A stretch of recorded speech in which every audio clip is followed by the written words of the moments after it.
அஸ்ஸலாமு அலைக்கும் வரஹ்மத்துல்லாஹி வபரகாத்துஹு. நான் அஹமத் ஃபாரூக். இந்த வீடியோ மிக முக்கியமான வீடியோ. தயவு செய்து ஸ்கிப் பண்ணாமல் இறுதி வரை அமைதியாக பாருங்கள். இப்பொழுது உங்களுக்கு பார்ப்பதற்கு நேரம் கிடைக்காவிட்டால் தயவு செய்து அல்லாஹ்வுக்காக மீண்டும் ஒருமுறை பொறுமையாக இருந்து அனைத்து விடயங்களையும் தெரிந்து கொள்ளுங்கள். காரணம் என்னவென்றால், அவதூறு பரப்புபவர்களுக்கு நிச்சயமாக நரகம்தான் அவர்களுடைய தங்குமிடம். எனவே அப்பேற்பட்ட அவதூறுகள் பரப்பிக் கொண்டிருக்கும் ஒரு சில ஊடகம் என்று நடத்தி கொண்டிருக்கும் சில சோசியல் மீடியாவில் இருப்பவர்கள் செய்யும் சில செயல்பாடுகளின் காரணத்தினாலேயே இந்த ரமதான் கடைசி 10 கூட எனக்கு இந்த வீடியோவை போட வேண்டிய நிலைமை ஆதாரபூர்வமாக நான் இங்கு நிரூபிப்பேன்.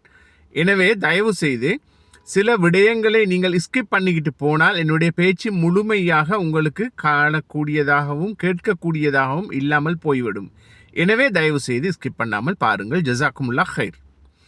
உங்களுக்கு தெரியும், அனுராதபுரம் மாவட்டத்தில் இக்கிரிகுல்லாவு, நான் நினைக்கிறேன் ஹல்மில்லாவு, அந்த பகுதியில் இருக்கிற ஒரு ஓப்பனேஜ் என்று சொன்னால் அனாதை இல்லம் என்று சொல்லுவோம்.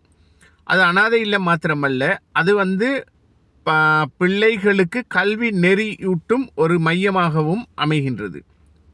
எனவே அரபிக் காலேஜ் அண்ட் ஓப்பனேஜ் என்று தான் அதுக்கு சொல்லப்பட்டது. அதே போன்று அனுராதபுரம் மாவட்டத்தில் பதிவு செய்யப்பட்ட ஒரே ஒரு மதரசா என்றும் குறிப்பிட முடியும்.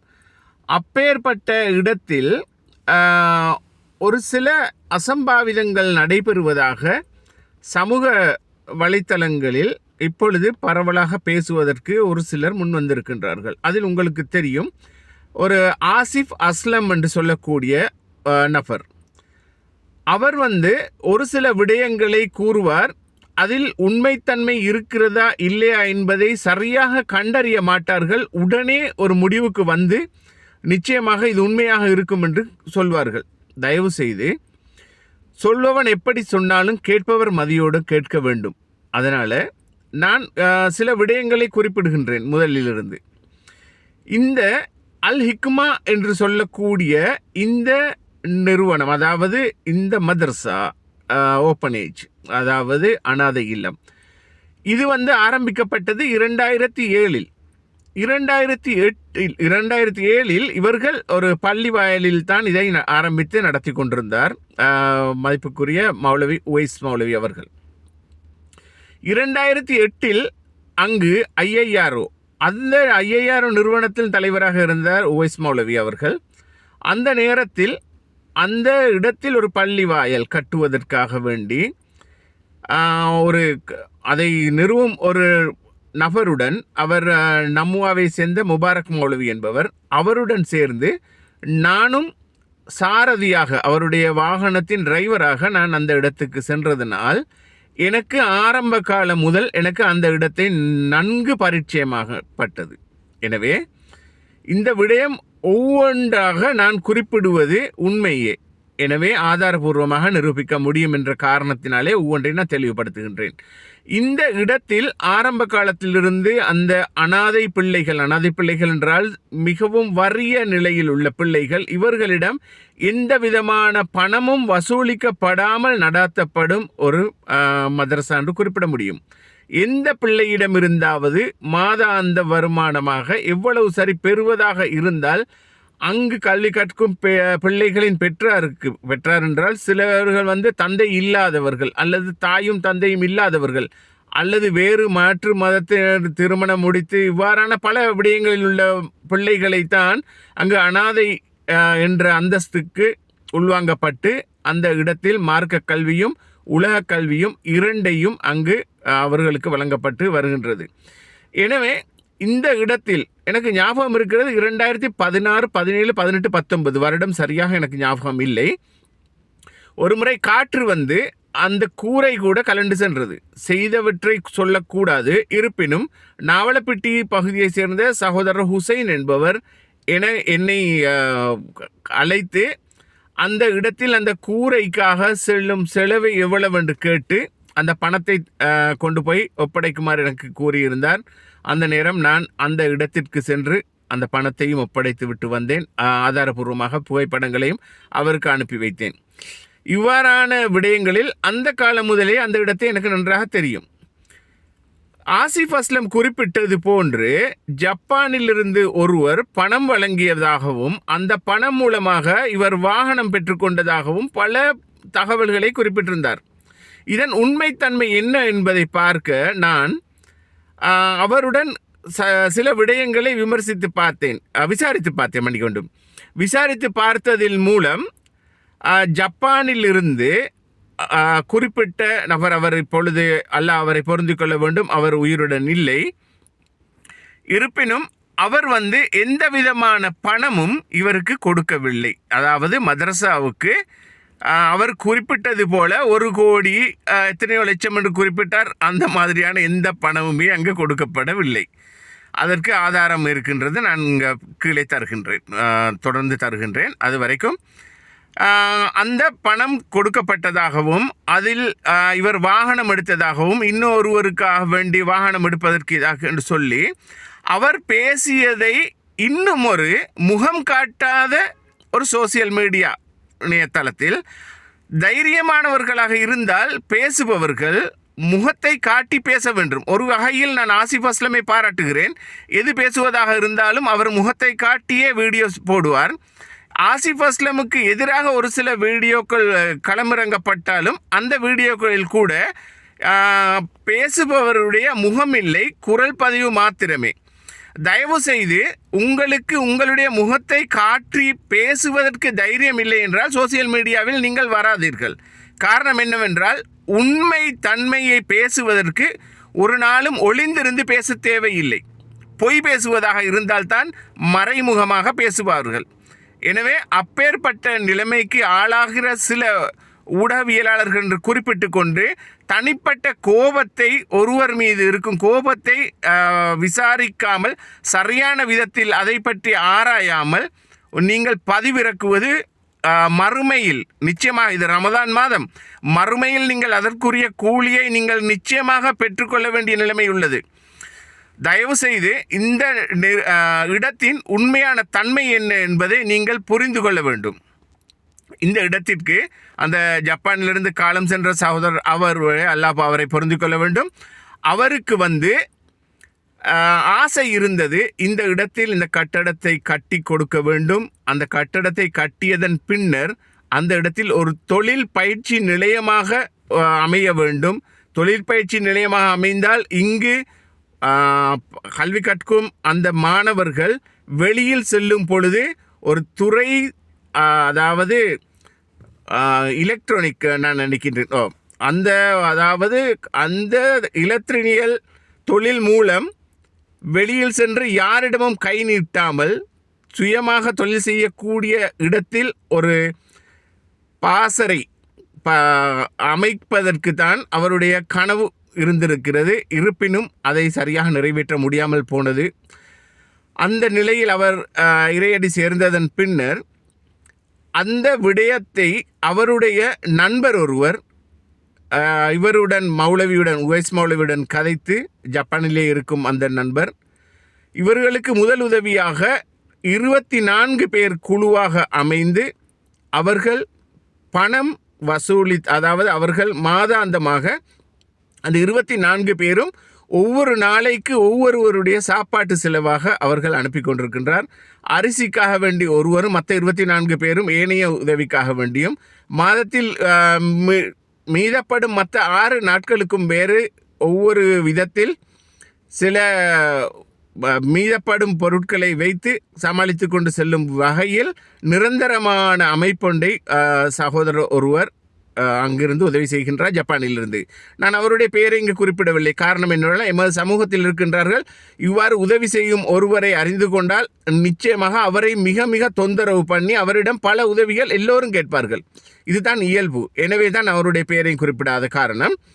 அப்பேற்பட்ட உதவியும் அங்கு பெற்றுக்கொண்டு போகும் பொழுது இந்த பணம் கொடுக்கப்பட்டதாக குறிப்பிடும் அந்த நபர் 1 கோடி எத்தனையோ லட்சம் என்று குறிப்பிட்டிருந்தார்.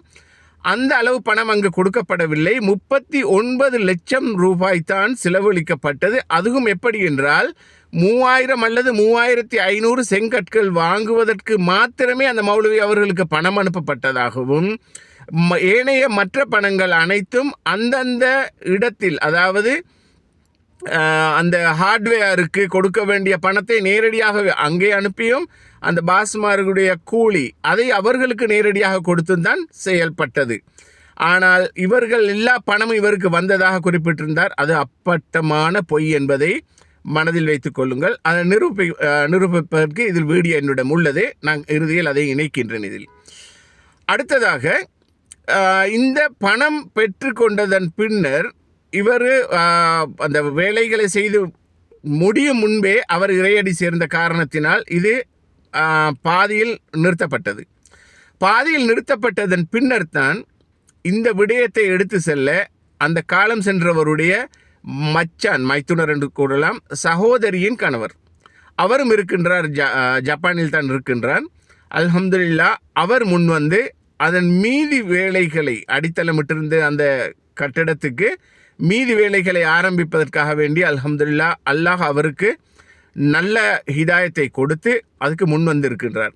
முன் வந்து இப்பொழுது அவர் கட்டி இருக்கும் அந்த கட்டடத்தையும் உங்களுக்கு புகைப்படம் இது வீடியோ மூலமாக நான் இங்கே நிரூபிக்கின்றேன். கட்டப்பட்டு இன்ஷா அல்லாஹ் பிஇத்னில்லாஹ் ரமதான் மாதத்தை தொடர்ந்து மிக வெகு விரைவில் அதன் மேல் மாடி, அதாவது ஸ்லப் போடும் வேலை திட்டம் ஆரம்பிப்பதற்காக இப்பொழுது பல ஆயத்தங்களும் செய்யப்பட்டு இருக்கின்றது. அல்ஹம்துலில்லாஹ் அவரே அவருடைய வாயால் பேசிய ஒரு வீடியோ இங்கு இணைக்கப்படும் பொழுது உங்களுக்கு காணக்கூடியதாக இருக்கும். அதில் அவர் குறிப்பிடுகின்றார், அந்த விடயம் அவ்வளவுமே அப்பட்டமான பொய். இந்த ஆசிஃப் அஸ்லம் என்பவர் வந்து ஒரு சில விடயங்களை கூறும் பொழுது சிரித்து கொண்டு சில மக்களை ஏமாற்றும் விதத்தில், அவர்களை நம்ப வைக்கும் விதத்தில் சிரித்து கொண்டு ஒவ்வொரு மாதிரியாக கதைப்பார் அவர். அதை வைத்து அனைவர் நினைப்பார்கள் இவர் கூறுவது அனைத்தும் உண்மை என்று. ஆசிஃப் அஸ்லம் எப்பேற்பட்டவர் என்பதை பற்றி அந்த காலம் முதல் சோசியல் மீடியாவில் இருப்பவர்களுக்கு தெரியும், கிட்டடியில் வந்தவர்களுக்கு தெரியாது. அவருக்கு ஒரு விடயத்தை சாதிக்க தேவைப்பட்டால் அவர் எப்பேற்பட்ட வேலையாக இருந்தாலும் அவர் தந்திரமாக அதை செயல்படுவார். எனவே எனக்கு அவரை பற்றி விமர்சிக்க எனக்கு அவசியம் இல்லை. நான் குறிப்பிடுவது அவர் குறிப்பிட்ட இந்த அபாண்டமான பொய், இந்த பொய்யை நிச்சயமாக அவர் அனுபவித்தே ஆக வேண்டும். அதே நேரம் இந்த உவைஸ் மௌலவியுடன் அவர் ஒப்பந்தம் ஒன்று பண்ணியதாக குறிப்பிடப்பட்டு அப்படி டீல் எதுவும் இல்லை. அதையும் தவறான முறையில் அந்த முகங்காட்டாத நபர் தெளிவுபடுத்தி இருக்கின்றார். எப்படி என்றால் இவர் வந்து டீல் பேசியதாக. ஆனால் உவைஸ் மௌலவியிடம் கேட்டேன், நிச்சயமாக எந்த விதமான கமிஷனும் 100க்கு 30, 100க்கு 10, 100க்கு 20 என்று ஆசிஃப் அஸ்லம் கேட்டதாக எந்த விதமான ஆதாரமும் இல்லை.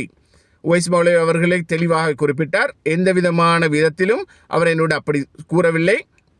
அவர் கேட்டது ஒரு தனியாக ஒரு அக்கௌண்ட் ஒன்று வேறு ஒரு அக்கௌண்ட் ஒன்று திறக்குமாறு.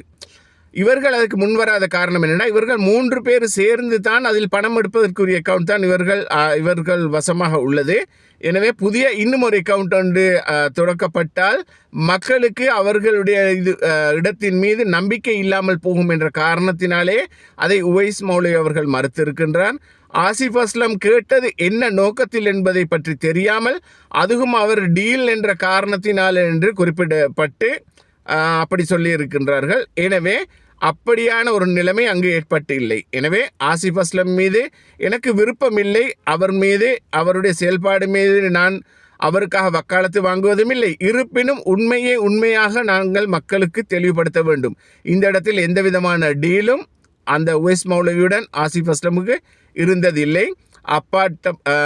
அபாண்டமான பொய்யை தான் இங்கு இவர் குறிப்பிட்டிருக்கின்ற அந்த வீடியோவில். யார் அந்த முகம் காட்டாத அந்த சோசியல் மீடியாவில் உள்ளவர்.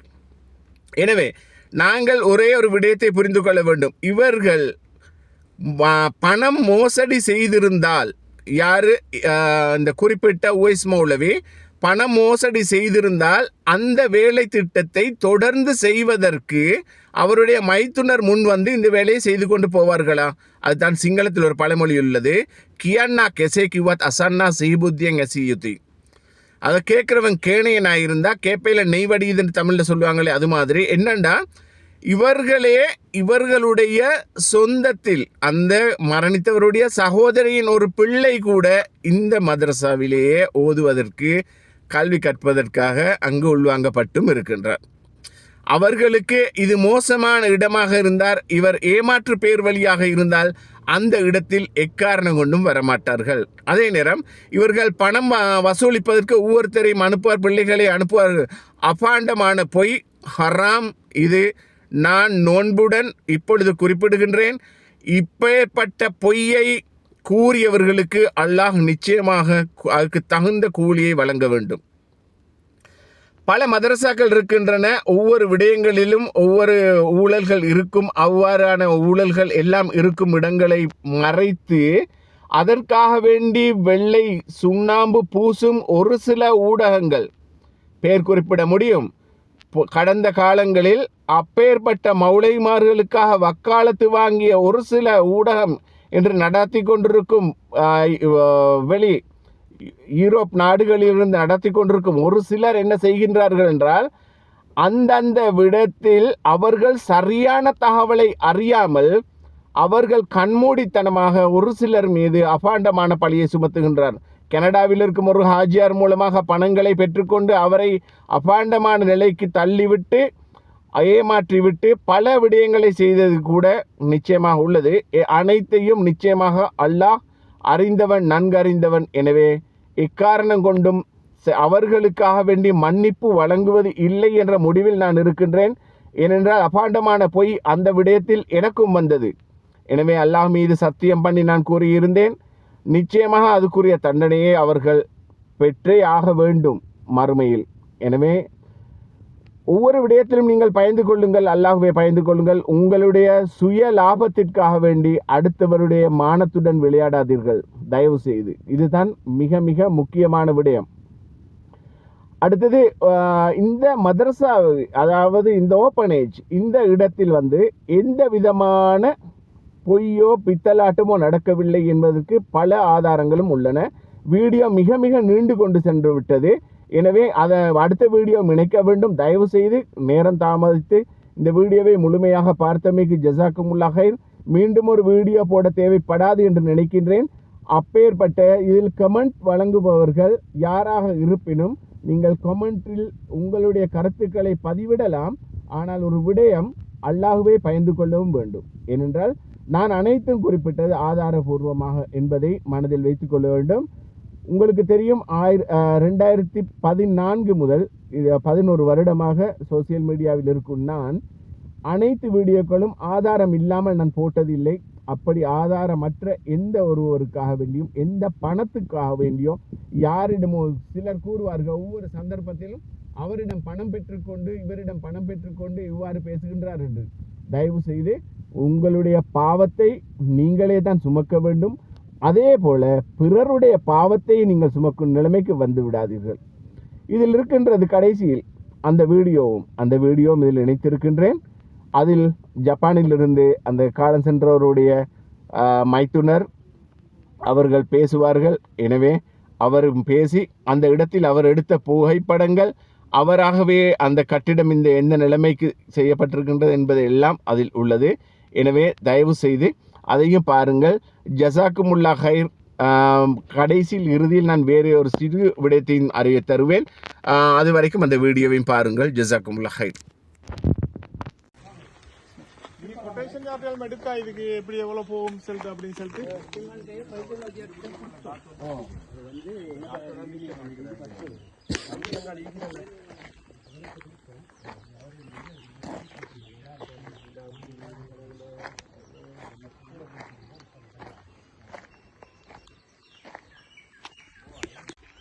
இதுக்கு இப்ப கான்கிரீட் தானே வரும் மேலே தூண் வரும் கொஞ்சம் அது மேலே ஸ்லாப் வரும். இது இன்னும் கொஞ்சம் அவசரம் மாதிரியா கம்பி ஜாயின் பண்ணணும் சுற்றி அது அந்த எப்படியும் 12 அடி வரும். 11 அடி வந்து மேலே பீம் வரக்குள்ள 12 அடி கிட்ட வரும்.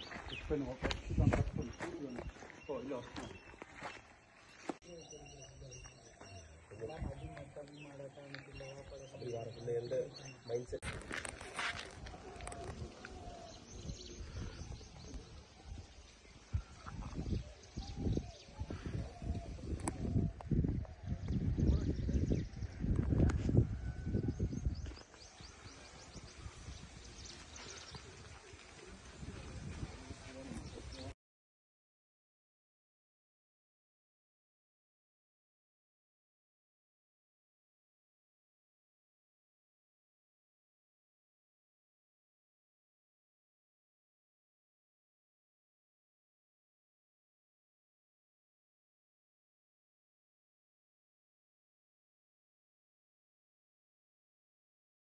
அஸ்ஸலாமு அலைக்கும் வரஹ்மத்துல்லாஹி வபரகாத்து. இந்த எங்கிட்ட இந்த காட்டகாஸ்டிக்கிலே ஹல்மில்லா மதரசா ஓப்பனேஜ் மதரசால ஒரு சின்ன வீடியோ கிளிப் ஒன்று வந்து இந்த ஆசிஃப் அஸ்லாம் சொல்லிட்டு அதில் வந்து எங்களோட ரஜா மச்சான் தான் நேரத்தோட அதுக்கு சல்லி கொடுத்து அவர் சல்லி வந்து எங்களோட இந்த வயசு மௌலவியோ அவங்களோட கையில் கொடுக்கல. கேட்டால் கிட்டத்தட்ட ரஜா மச்சான் 39 லட்சம் ரூபாய் சல்லி கொடுத்திருந்தாரு. 39 லட்சம் கொடுத்திருந்தாரு. அதில் இவங்களுக்கு அந்த செங்கல் வாங்குறதுக்கு மட்டும்தான் கையில் சல்லியை கொடுத்து, மற்றெல்லாம் பாசுக்கும் இதுக்கும் தான் சல்லியை கொடுத்திருந்தவர். அதுக்கு பிறகு நான் இன்ஷா அல்லாஹ் ஒரு 21 லட்சம் ரூபாய்க்கு பேத்து வேலை செஞ்சேன். அது நான் ஒரு சாமம் கையில் சல்லியை கொடுக்கல, எல்லாம் பாஸோட பேசி தான் நான் பட்டைக்கு வேலையெல்லாம் செஞ்சேன். இதுக்கு பிறகு இன்ஷா அல்லாஹ் 2-3 வேலைக்கு செய்யறதுக்கு அதுவும் அப்படித்தான். இதுல மதரசால கையில அவங்களோட ஆதரத்துல கையிலயோ யாரோட கையிலையும் ஒரு சாமம் சல்லி கொடுக்கல. நான் நேரடியாக பாஸுக்கு அப்படித்தான் சல்லி எல்லாம் டிரான்ஸ்ஃபர் பண்ணினேன் இங்கிருந்து. அதனால அந்த ஆசிஃப் அஸ்லாம் சொல்றதுல எந்தவித உண்மையும் இல்லை, அதரத்துல கையில கொடுக்கவும் இல்லை. எனக்கு அதில் 100க்கு 100 தெரியும். எங்களோட மச்சான் தான் ரஜான், அவர் 39 லட்சம் ரூபா தான் வேலை செஞ்சுக்கிறார். அதுக்கு அவரும் சல்லியை கையில கொடுக்கல. செங்கல் ஒரு 3500 செங்கலுக்கு மட்டும்தான் அவங்களுக்கு சல்லி அனுப்பிடுறேன். இதான் நிலைமை இன்ஷா அல்லாஹ். ஓகே, அஸ்ஸலாமு அலைக்கும் வரஹ்மத்துல்லாஹி வபரகாத்துஹு. அதில் பேசியிருந்தது ஜப்பானில் இருக்கும் ரியாஸ் ஹாஜி அவர்கள். ரியாஸ் ஹாஜி, மென்மேலும் இதன் வேலை திட்டங்களை செய்து கொண்டு செல்வதற்கு உங்களுக்கு எல்லாம் வல்ல அல்லாஹ் தைரியத்தையும் உடல் வலிமையையும் மன அமைதியையும் தந்து அருள வேண்டும். இதே போன்ற பல நன்மையான விடயங்கள் இன்னும் நீங்களும் உங்கள் நண்பர்களும் சேர்ந்து பல விடயங்களை செய்ய வேண்டும். அதே போல் தினமும் அந்த பிள்ளைகளின் உணவுக்காக வேண்டி உதவி செய்யும் அந்த 24 சகோதரர்கள் உட்பட அந்த அனைவருக்கும் உண்மையாகவே இந்த ரமலான் மாதத்தில் நான் கேட்கின்றேன் துவா. நிச்சயமாக உங்களுடைய குடும்ப கஷ்டங்கள் அனைத்தும் நீங்கி எல்லாம் வல்ல அல்லாஹ் உங்களுடைய அனைத்து விடயங்களையும் சீராக்கி உங்களுக்கு நல்லருள் பாலிப்பானாக. அதே போல் என்றென்றும் நீங்கள் கடமைப்பட்டவர்களாக இருக்க வேண்டும். இந்த கல்வி கற்கும் இந்த மாணவர்கள் அவர்கள் நிச்சயமாக தீனை சரியான விதத்தில் பரப்பி மக்களுக்கு நல்ல விடயத்தை செய்வதன் மூலம் உங்களுக்கு உதவி செய்தவர்களுக்கு நன்மை போய் சேர வேண்டிய நிலையில் இருக்கின்றது என்பதையும் தாருல் ஹிக்மா அந்த ஓப்பனேஜில் கல்வி கற்கும் அந்த மாணவர்களிடம் ஒரு வேண்டுதலாகவும் வேண்டிக்கொண்டு ஜஸாக்குமுல்லா ஹைர். இவ்வளவு நேரம் இந்த வீடியோவை பார்த்த உங்கள் அனைவருக்கும் இதை அதிகமாக ஷேர் செய்யுங்கள். பொய்யான தகவல்களை பரப்புவதன் மூலம் நீங்கள் தவிர்த்து கொள்ளுங்கள். உண்மையை சரியான விதத்தில் கண்டறிந்து மக்களுக்கு தெளிவுபடுத்துமாறு அன்பாய் வேண்டிக் கொண்டு என்றும் போல் நல்லதே நினைப்போம். இன்ஷா அல்லாஹ் நல்லதே நடக்கும் என கூறி விடைபெறுகின்றேன். அஸ்ஸலாமு அலைக்கும் வரஹ்மத்துல்லாஹி வபரகாத்துஹு.